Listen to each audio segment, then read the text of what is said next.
Inna lillahi wa inna ilaihi raji'un. Inna lillahi wa inna ilaihi raji'un.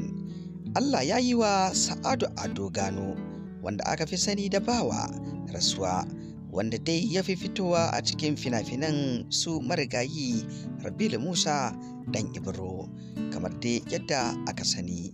To Allah ya karɓi rayuwarsa a jiya. Muna fatan Allah Ubangiji ya ji kansa da rahama, ya sa aljannatul firdaus ta zama makoma gare shi, ya kuma kyautata namu zuwan. Mutuwa kenan, wacce 'yar aike ce, da zaran ku an aiko ta ita ce take ɗauke wanda aka ce ta ɗauke kuma a lokacin da aka ce ta ɗauke. Allah Ubangiji ka sa idan an aiko ta gare mu ta ɗauke mu muna masu mubaya'a, muna masu biyayya gare ka 100%. Kamar dai yadda muka sani, wato dai a ɓangaren wato 'yan fina-finan Hausa ta masana'antar shirya fina-finai ta Kannywood, wanda ta kasu kashi biyu. A cikin Kannywood ɗin akwai wanda ake kira da 'yan sentimental, sannan akwai wanda ake kira da 'yan camama. Wato dai 'yan camama su ne irin fim ɗin wato su marigayi Rabilu Musa ɗan Ibro, irin su Daushe da dai shauran ire-iren su, wanda suke fina-finansu a ƙauye kuma suke karkatar da akalan fina-finansu akan harkar barkwanci da wasu mu'amala na ƙauyuka. Wanda kuma suke kira sentimental shine wa'inda suke fim ɗinsu a birni, kamar 'yan Kannywood, kamar irin su Ali Nuhu, wato Adam A Zango da shauran 'yan fina-finai, wanda a da farko dai an san kusan ba sa ɗan gamuciji a tsakaninsu, ba ma sa iya yadda su amince su fina-finai a tsakanin wannan ɓangarori biyu, domin wa'annan suna gani wa'ancan 'yan ƙauye ne, wa'annan kuma suna kallon kansu a matsayin su 'yan birni wayayyu. Kuma yadda suke kashe kuɗi wajen harkar fim ɗin da kayayyakin fim ɗin baya zama ɗaya, akwai bambanci matuƙa. Domin idan ɗan sentimental zai fim, idan zai kashe naira miliyan 1, to fa shi ɗan camama bai biya kashe 250 ko 300 ba zai fim ɗinsa, kuma a kai fim ɗin kasuwa ɗaya. Sannan kuma wani lokaci sukan iya fim wa'inda suka kashe kuɗi da yawa, kamar 'yan camama cinikin fim ɗinsu, domin duba da cewa su nasu fim ɗin wato dai yana ban dariya, yana taimakawa masu hawan jini da wa'inda suka rasa nishaɗi wajen saukar musu da fara'a da murmushi da kuma mantawa da damuwarsu a cikin zuciyarsu.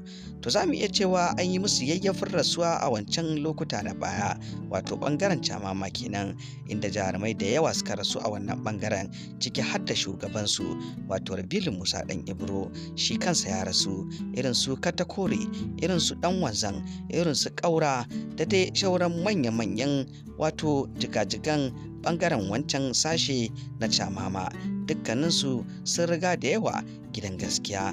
Irin su Tsigai, wanda take fitowa wato kusan a matar Rabilu Musa ɗan Ibro tun ana farko-farko. To Allah dai ya karɓi rayuwarsu da yawa, wanda su ma ɓangaren sentimental ɗin su ma fa mutane da dama sun tafi, dan za a iya cewa mace-macen da aka yi kusan kunnen doki ne, domin su ma fa da yawa sun mutu.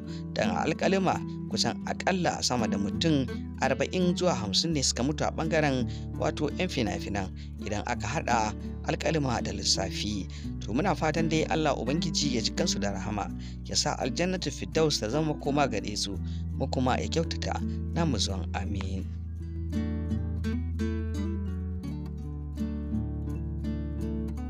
To shi dai wato Sa'adu Ado Gano, wanda aka fi sani da Bawa, shi ma dai Allah ya karɓi rayuwarsa, ya bi sahun 'yan uwansa takwarorinsa a wannan fage na wasan barkwanci na ɓangaren camama.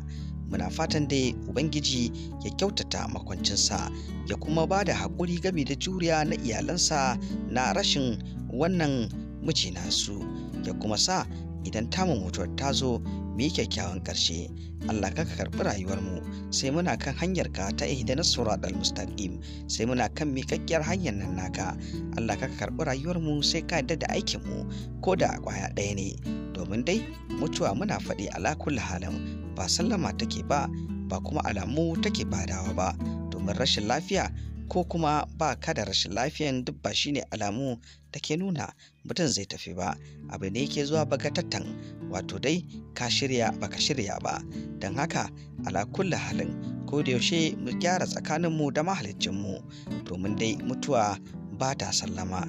Allah ya Ubangiji ka karɓe mu, sai ka yarda da aikinmu kuma ka yarda mu mutu muna masu imani da kai ya Allah.